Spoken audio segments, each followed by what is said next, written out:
Halo semuanya, kembali lagi di AKL 2. Di sini bersama aku Rosinta, kita bakal bahas soal terkait akuntansi pusat dan cabang. Nah, kita bakal bahas soal di buku workbook bab 12, soal bagian 2, yaitu soal nomor 5, 6, sama 7. Nah, jadi sebelum mulai pelajaran, mungkin teman-teman bisa berdoa dulu. Berdoa dipersilakan. Berdoa dicukupkan. Kita langsung masuk aja ke soal nomor 5, jadi kita baca soalnya dulu. Jadi, kantor pusat PT Gemas membebankan ke cabang satu-satunya dengan markup 25% di atas biaya kantor pusat untuk semua barang dagang yang dikirim ke cabang. Baik kantor pusat maupun cabang menggunakan sistem persediaan periodik. Oke, dicatat periodik. Terus selama tahun 2020, kantor pusat mengirimkan barang dagang ke cabang dengan harga 30.000. Nah, terus diminta di soalnya itu adalah kita diminta untuk membuat jurnal, termasuk jurnal penyesuaian, untuk kantor pusat perusahaan Gemes untuk tahun 2020 untuk mencerminkan informasi sebelumnya. Jadi kita cuma buat jurnal untuk kantor pusat aja sebenarnya. Nah, pertama kita catat dulu pengirimannya, pengiriman yang 30.000 ini. Jadi kan jurnalnya itu sebenarnya kayak template gitu ya. Jadi kalau ada markup, berarti kan di kantor pusat itu nyatetnya branch pada shipment to branch dan unreleased profit inventory. Nah, di sini kan dikasih tahu kalau barang dagangnya itu harganya 30.000. Terus ada markup 25%. Jadi 30.000 dikali 25% dapatlah 7.500. Berarti total yang dialokasikan ke branch itu adalah 37.500. Nah, terus si cabang bakal bikin jurnal shipment from home office pada home office sebesar 37.500. Nah, terus kita bikin jurnal penyesuaiannya. Nah, kita kan bikin jurnal penyesuaian terkait unrealized profit-nya itu. Terus di sini dikasih data terkait persediaan yang dibeli pada tanggal 1 Januari baik dari kantor pusat ataupun dari pihak luar, terus sama inventory ending-nya atau di 31 Desembernya.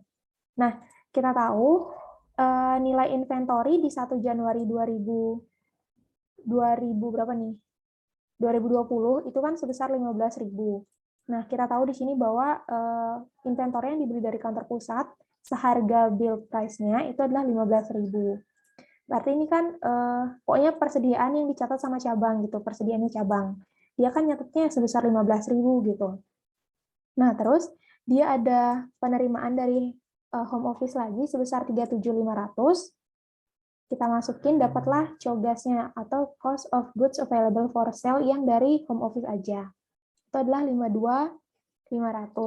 Nah, ditotalin. Terus selanjutnya kita masukin nih nilai inventory ending-nya. Jadi kalau misalnya kita mau tahu nilai COGS itu kan urutannya kayak gini ya. Jadi begin ditambah purchase, dapatlah total semuanya, terus dikurangi ending, dapatlah COGS. Nah, inventory ending yang dicatat si cabang atas penerimaan barang dari home office itu kan sebesar 19.500 di sini. Nah, jadinya dapatlah COGS atas inventory dari home office itu adalah sebesar 33.000 gitu. Nah, COGS ini kan COGS versinya cabang. Ini versi cabang. Versi cabang. Terus ini versi home office. Nah, ini kan versi home office ya. Oke. Nah, berarti selisihnya itu selisih antara COGS yang dicatat home office sama COGS yang dicatat sama cabang itu kan sebesar keuntungan sebenarnya kan tadi ada selisih itu kan. Nah, itu yang terrealisasikan itu adalah apa namanya unrealized profit yang diakui sama si kantor pusat gitu. Makanya COGS-nya HO 33.000 dan COGS-nya si kebalik COGS-nya cabang itu 33 dan COGS-nya HO itu 2.400. Berarti keuntungan yang terrealisasi itu adalah 6.000. Kenapa terrealisasi? Karena ini COGS kan udah terjual, berarti keuntungan yang sebelumnya unrealized itu kan udah jadi rilis gitu. Makanya jurnalnya adalah unrealized profit pada branch income sebesar 6.600 gitu. Itu untuk soal nomor 5. Sekarang kita masuk ke soal nomor 6. Samore menagih satu-satunya cabang untuk pengiriman barang dengan kenaikan 30% di atas biaya kantor pusat. Berarti itu adalah markupnya 30%. Terus cabang menjual barang dagangan dengan markup 10% di atas harga tagihan. Oke, berarti kantor pusat netapin keuntungan atau profit itu 30%, sedangkan cabang itu 10%. Nah, tak lama setelah penutupan bisnis pada 28 Januari 2020, beberapa barang dagangan cabang dihancurkan oleh kebakaran. Nah, informasinya itu kayak gini. Terus kita diminta untuk yang pertama, mempersiapkan kertas kerja untuk menghitung taksiran biaya ke kantor pusat dari barang dagangan yang dihancurkan oleh cabang pada tanggal 28 Januari 2020. Berarti pertama kita nyari nilai barang yang rusak itu. Terus yang kedua, kita mempersiapkan jurnal untuk cabang untuk mengenali kebakaran yang tidak diasuransikan pada 28 Januari 2020. Baik kantor pusat maupun cabang menggunakan sistem inventaris abadi. Oke. Yang pertama, kita diminta untuk cari tahu perhitungan barang dagang yang dihancurkan. Nah, pertama kita masuk dulu, ini pencatatan versi cabang, oke? Nah, inventory pada 1 Januari yang dicatat cabang itu kan sebesar 15.600. Di sini kita dapat bahwa saldo persediaan Januari tanggal 1 itu adalah sebesar 15.600. Kenapa langsung masuk 15.600? Karena ini tuh udah termasuk markup. Nah, dia kan bilang pada harga faktur dari pusat. Berarti kan kalau fakturnya itu kan udah totalannya gitu kan, harga jualnya berapa. Kan nggak nyentuhin COGS kan. Nah, makanya dia udah langsung 15.600 gitu. Nah, terus ada shipment from home office. Ini di bagian ini, saldo akun shipment from home office dari tanggal 1 sampai 28 Januari. Oh, 28 Januari ya, bukan 28 Februari. 28 Januari itu adalah 71.500. Kita dapatnya 71.500. Terus ditotalin untuk dapat cogasnya adalah 87.100. Terus kita masukin nilai inventory ending-nya. Nilai inventory ending kita dapat bahwa saldo persediaan per 28 Januari untuk barang yang nggak rusak itu harga jualnya adalah 7.150. Nah, ini kan harga jualnya, yang mana harga jual itu udah include sama markup 10%. Berarti harga pokok yang diakui sama si cabang itu kan harus dikeluarin dulu tuh 10%-nya. Makanya 7.150 dibagi sama 110%. Oke, kembaliin dulu dia ke harga normal si cabang. Oke, berarti kan untuk 7.150 itu kan sebenarnya udah totalan dari harga pokok cabang sama profitnya 10%. Berarti kan harga total atau harga jual itu kan sama dengan 110% dari COGS-nya. Berarti untuk dapat COGS-nya adalah harga jualnya dibagi sama 110%. Gitu. Nah, terus udah dapat inventory ending, diselisihin sama COGS-nya. Dapatlah COGS-nya itu sebesar 80.600. Gitu. Terus selanjutnya,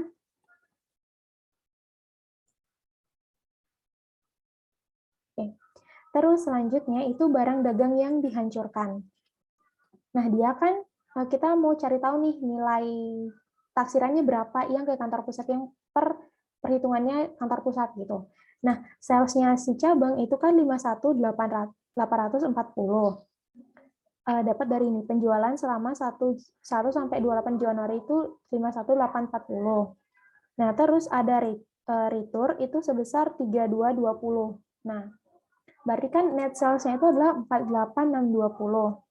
Terus kita tahu bahwa COGS dari net sales itu berapa. Nah, kita tahu kalau markup-nya itu udah 10%, berarti COGS-nya tinggal dibagi sama 110%, kayak tadi. Nah, dapatlah COGS dari net sales-nya yang beneran kejual, itu adalah 44.200.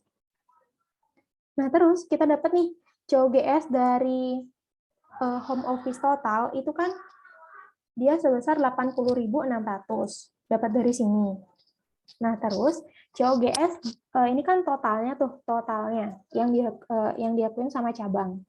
Nah, terus ada COGS dari net sales sebesar 44.200. Berarti selisihnya itu adalah selisihnya itu adalah COGS dari barang yang hancur kayak gitu. Nah, berarti berapa selisihnya? 80.600 dikurangi sama 44.200. Dapatlah 36.400 gitu.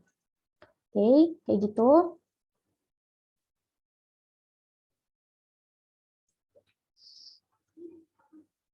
Masuknya COGS, kayaknya bukan COGS, tapi ya udah karena udah buatnya kayak gini, kayak gitu. Maksudnya ini kan atas barang yang udah benar-benar nggak ada di gudang gitu kan. Yang kan karena yang sisa di gudang segini, sedangkan barang yang tersedia dijual itu kan sebenarnya 87. sisa di gudang 6.000, berarti yang udah keluar itu kan 80.600 gitu. Nah, total yang kita akui COGS-nya itu 8.600, sedangkan kalau dari penjualan bersihnya itu cuma 44.000. Makanya selisihnya adalah COGS dari barang yang hancur. Maksudnya COGS ini adalah apa namanya? Nilai yang diakui sama si pusat kayak gitu.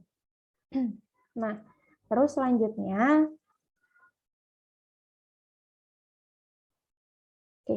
Terus selanjutnya kita masuk ke jurnalnya.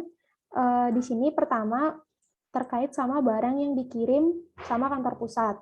Nah, kan jurnalnya apa namanya template itu adalah branch pada shipment to branch sama unrealized profit. Yaitu adalah kan tadi kita tahu pusat tuh ngirimnya sebesar 71.500, oke? Maksudnya di sini kan pencatatannya si kantor cabang itu 71.500 dulu. Tadi kan tinggal dipindahin ke sini 71.500, terus dicari deh normalnya itu COGS per pusat itu berapa? Karena markup-nya 30%, makanya dibagi sama 130%. Nah, selisihnya masuk ke unrealized profit, atau bisa juga 30% dari 55.000 ini. Gitu. Nah, terus ada penjualan oleh cabang. Tadi kan ada penjualan oleh cabang ini. Berapa tuh? 51.840. Ya udah tinggal cabang doang yang nyatat. Itu adalah sebesar AR pada sel sebesar 51.840. 51.840. Terus selanjutnya terkait retur, itu kan di retur tuh. Nah, si cabang itu nyatatnya adalah home office pada shipment from HO sebesar 3220. Nah, si pusat nyatat juga tuh mengurangi apa shipment to branch-nya dia sama akun branch-nya dia sebesar returnya berapa? 3220. Terus selanjutnya terkait sama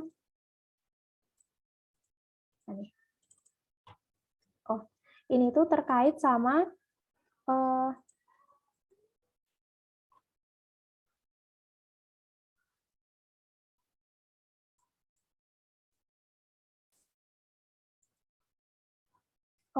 ini terkait sama barang yang rusaknya.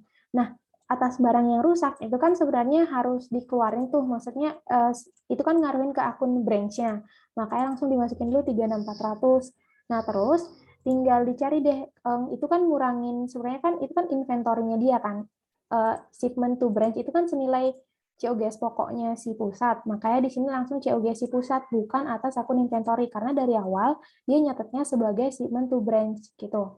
Makanya dicari 100 dari 130%-nya itu adalah 28.000. Ini kan COGS total dari yang udah kena markup. Nah, ini kan udah kena markup nih, 36.000-nya ini. Terus dicari yang tanpa markup itu adalah 28.000, sedangkan unreleased-nya ini harus di gimana ya, kayak dibalik itu loh jurnalnya. Tadi kan kita udah mau mengakui unreleased, sekarang nggak boleh tuh, makanya ditaruh di sini gitu. 8.400. Nah, ini juga bisa dibilang loss sih, tapi ya udah unreleased aja karena ngebalik jurnal ini. Gitu. Nah, terus selanjutnya terkait kerugiannya itu adalah loss on disposal of inventory pada shipment to branch sebesar 28.000. Kenapa 28.000? Karena bagi pusat itu kan emang nilainya 28.000 gitu, makanya dicatatnya 28.000 gitu. Nah, terus untuk si cabang itu dia jurnalnya cuma tinggal home office pada shipment from HO sebesar 36.400 gitu. Ini perhitungannya barang yang hancur, tapi menurutku udah bisa sih dari sini doang kayak gitu. Sama sih caranya. Nah, oke. Lanjut. Mungkin itu dulu soal nomor 5 sama nomor 6. Setelah ini kita lanjut ke nomor 7. Terima kasih.